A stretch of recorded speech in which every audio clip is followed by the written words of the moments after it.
Dhimmi yaalaa obbo Baqqalaa Garbaa wal qabatee abbaan alangaa waliigalaa Dr. Geedahuun Xiimaaxoos mana murtiititti akka dhiyaatan ajajamuu isaanii abukaatoon himamtoota obbo Kadiir Bolloo BBC'tti himaniiru. Manni murtii olaanaa federaalaa Ramaddii Lidataa dhaddacha farra shororkeessaa fi yakkoota dhimma heeraa tokkoffaa galmee obbo Jawaar Mohammad faa namoota 24 ilaalee jira.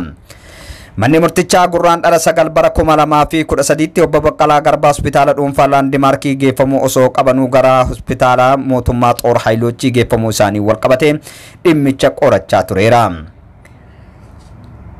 Dhaddacha guyyaa roobinis irratti namoonni obbo Baqqalaa Garbaa hospitaala Laandimaarkii geessuun akka yaalchisan hooggansa mana sirreessaa Qaallittiin ajajni kennameef. Sadin Inspektar Dirribaa Sanbatu obbo Antaanee Gabayyuu fi Inspektar Magarsaa Gurmuu dhiyaataniiru. Dhaddacha kanaan dura irratti Inspektar Dirribaa Sanbatu obbo Baqqalaa Garbaa hospitaala dhuunfaa Laandimaarkii geessuuf garas imalaa osoo jiranuu dhimma nageenyaa wal qabatee yaaddoon akka jiruu fi oliyyannoonis gara mana murtii olaanaa galuuf waan ta'eef gara hospitaala Xoor Haayiloochii akka isaan geessan ajajamuu isaanii manni murtii himanii turan. Obbo Antaanoo Gabayyuu ammoo naannoo Meeksikoo yeroo gahan obbo Baqqalaa Garbaa hospitaala dhuunfaa Laandimaarkii osoo hin taane hospitaala Xoor Haayiloochii akka geessitan koomishinerichi manneen sirreessaa federaalaa Jamaal Abbaasoo irraa ajajni akka kennameef himanii turan. Manni murtichaa ajaja garee dafee qaqqabaa kan ta'an Inspektar Magarsaa Gurmuu dhaddachatti dhiyaatanii akka hubachiisan akkaataa ajajni har'aa mana murtiitiin dhiyaataniiru. Inspektarichis wayitaa obbo Baqqalaa Garbaa gara hospitaala Xoor Haayiloochii geeffamanitti ajajni mana murtichaa hospitaala Laandimaarkiitti akka yaalamaniif kennamee ture quba akka hin qabne himuu isaanii obbo Kadiir Bolloo BBC'tti himaniiru. Kana malees Inspektar Dirribaa Sanbatuu fi obbo Antaanoo Gabayyuu bilbila isaanii akka banatan akka itti himan ajajamuu isaanii fi ergaa kana geessuu isaaniin alatti daandiisa akka itti hin cufne dubbatan. Inspektar Magarsaa duuba fiigeen jara dhaabsisee obbo Jamaal Abbaasoo ajajni gubbaadhaa kennameera jedhaniiru. Kanaaf gara Laandimaarkii osoo hin taane gara Xoor Haayiloochii akka fiddan kan jedhu itti hime gara hojiitti deebi'e jechuun dhaddacha irratti dubbachuu isaanii obbo Kadiir himaniiru. Manni murtichas yaada isaanii erga dhageeffateen booda balleessaa irratti akka hin agarre himuun isaanii gaggeessummaa obbo Kadiir Bolloo himan. Gama biraatiin manni murtichaa Inspektar Dirribaa fi obbo Antaanoo qaamaa olirraa ajajame kennamuufis yoo ajaja sana raawwachuu dhaban waan lubbuu isaanii irratti dhiibbaa ni qabaata jedhamee yaadamu waan hin taaneef akkaataa seeraa adaba yakkaa keewwataa 449 balleessaa qabu jechuun murteessuullee himan.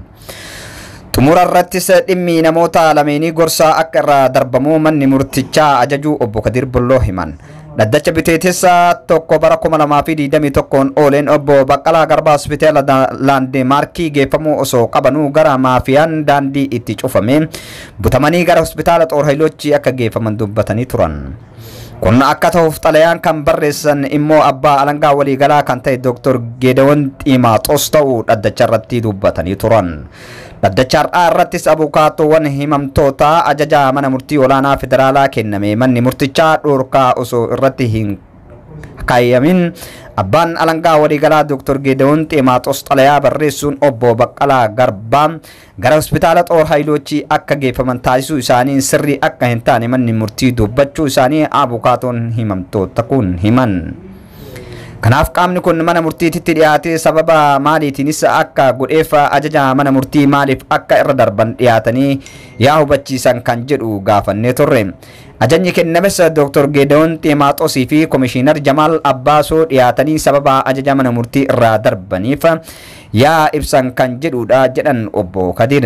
Obbo Baqqalaa Garbaa hospitaala Laandimaarkiitti akka yaalchisan hooggansa mana sirreessaa Qaallittii ajajni kennamee fi kan ture keessaa tokko obbo Antaanoo Gabayyuu naannoo Meeksikoo jedhamuun beekamu yeroo gaan hospitaala Laandimaarkii osoo hin taane gara Xoor Haayiloochii akka geessan koomishiniin manneen sirreessaa federaalaa Jamaal Abbaasoo bilbilaan akka itti himanii turan. Kana malees xalayaanis gama maseejii telegiraamiin akka ergameef dubbachuu isaanii ni yaadatama. Manni murtichas guyyaa abbaan alangaa waliigalaa itti dhiyaatan kan hin himne yommuu ta'u guyyoota 20 booda akka ta'u garuu dubbataniiru. Ji'a waxabajjii bara 2012 keessa jecha artist Hacaaluu Hundeessaan booda kan qabaman obbo Jawaar Mohammadii fi namootni galmee isaanii keessatti argaman kanneen biroo labsii yakka shororkeessummaa ittisuu fi to'achuuf bahe labsii yakka telekoomii labsii bulchiinsaa fi to'annoo meeshaa waraanaa fi seeraa yakka biyyattii keewwata garaagaraa darbuun ture kan himataman. Manni murtii olaanaa federaalaas himatamawwan labsii bulchiinsaa fi to'annoo meeshaa waraanaa wal qabatan 6 akka addaan citan murteessuu isaanii ni yaadatama. Bodajanee Guutamaa, Dr. Birhaan Masqal Abbabaa Sanyii fi Tsaggaayee Raggaasaa Araarsaa namoota biyya keessa hin jirree fi galmee obbo Jawaar Mohammad fa'aa keessatti himatama.